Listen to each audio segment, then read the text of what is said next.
এখন এই মুহূর্তে কলকাতার রাস্তায় রয়েছি এবং চারিদিকে একটাই দৃশ্য দেখা যাচ্ছে। ফেসবুক খুললে, স্ক্রল করলে, মিডিয়া চ্যানেলে সর্বত্র একটাই দৃশ্য যে চূড়ান্ত অরাজকতার পরিচয় যুবভারতীর মাঠ জুড়ে। আর কাতারে কাতারে মানুষের ক্ষোভ বিক্ষোভ যেটা বেরিয়ে আসছে, এবং সেটা বেরিয়ে আসাই স্বাভাবিক, কারণ টিকিটের দাম ছিল আকাশ ছোঁয়া। প্রায় 3900 থেকে শুরু হয়েছে এবং 1 লাখ পর্যন্ত সেই দাম ছিল। বাইরের রাজ্য থেকে মানুষ এসছে ইনফ্যাক্ট মেসিকে দেখতে, টোটাল মেসি সিচুয়েশন একটা। আর এই সিচুয়েশনের জন্য দায়ী অবশ্যই কিছু মানুষের চাটুকারিতা, যারা হ্যাংলার মতো, মানে বলতে খারাপ লাগছে কিন্তু বলতে বাধ্য, আমরা বলতে হবেই, সবাই বলছে, হ্যাংলার মতো মেসির চারপাশে মেসিকে পুরো আঁকড়ে ধরে মাঠের মধ্যে হেঁটে বেরিয়েছে। খুব বিরক্তিকর একটা সিচুয়েশন। সাধারণ মানুষ মেসিকে দেখতে এসেছিল, তাদের দেখতে আসেনি, এটা বোধহয় তারা ভুলে গেছে। এবং 1 লাখ টাকা টিকিট কেটে আমার তো মনে হয় না কেউ ক্রীড়ামন্ত্রী অরূপ বিশ্বাসকে দেখতে এসেছিলেন, বা সুজিত বসুকে দেখতে এসেছিলেন, কিংবা তাদের পরিবারের কাউকে দেখতে এসেছিলেন। আমাদের মতো যারা সাধারণ মানুষ, যারা ফুটবল পাগল মানুষ, তারা আজকে সত্যি গোট ভগবান লিওনেল মেসিকেই দেখতে এসেছেন। আর শুধুমাত্র এই ঘটনাটাই নয়, আমার আরেকটা ঘটনাও খুব হাস্যকর লেগেছে, যেটা আমি বলতে বাধ্য হচ্ছি। একটা মূর্তি, যেই মূর্তি প্রসঙ্গ নিয়ে আরজি করের সময় অনেকে প্রশ্ন তুলেছিলেন যে আরজি করের সামনে যে মূর্তিটি তৈরি করা হয়েছিল, যে স্কাল্পচারটি তৈরি করা হয়েছিল, সেটা নাকি বিভৎস, ভয়ঙ্কর, এরকম অনেক বিষয়।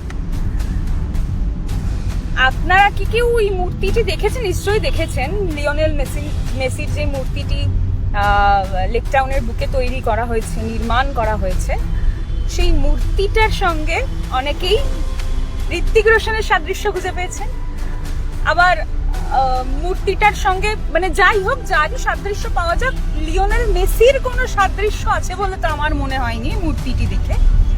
অনেকে এটা ডিফেন্ড করার চেষ্টা করছে যে এই ঘটনার সঙ্গে তৃণমূল কংগ্রেসের কোনো যোগাযোগ নেই, এবং আমি দেখলাম যে আইটি সেল থেকে দেবাংশুদা ভিডিও করেছে, যে বলেছে যে তৃণমূল কংগ্রেসে এখানে কিছু করার নেই, কারণ ওখানে অরূপ বিশ্বাস ইনভাইটি লিস্টে ছিলেন, তিনি ইনভিটেশন পেয়ে সেখানে গেছেন। ইনভিটেশন পেয়েও যদি যান, আমার এটা একদম, মানে সাধারণ মানুষ হিসাবে ছোট মাথায় এইটুকু ঢুকছে না যে ইনভিটেশন পেয়ে গেলেও তার 4টে বডিগার্ড,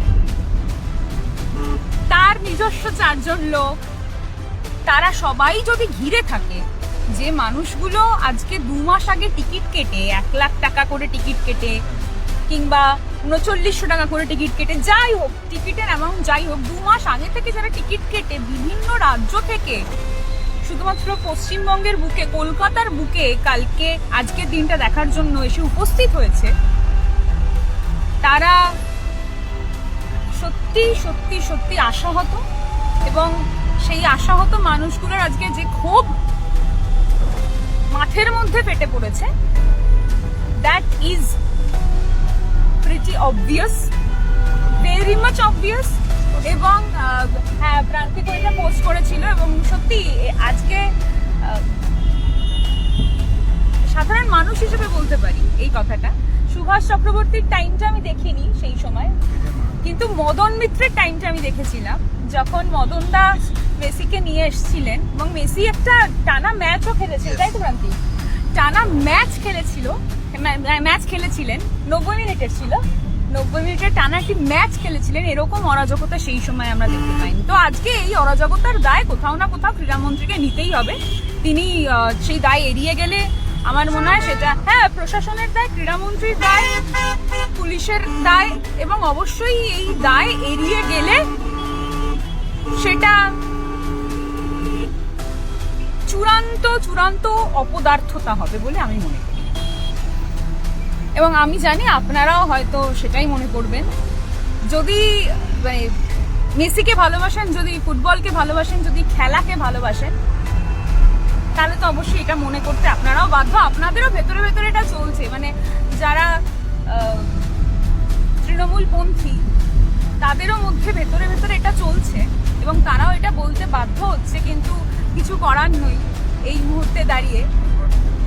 কিন্তু এই চাটুকারিতাই কিন্তু এই দলটাকে শেষ করে দিচ্ছে, এটা আবারও প্রমাণিত হয়ে গেল। Thank you.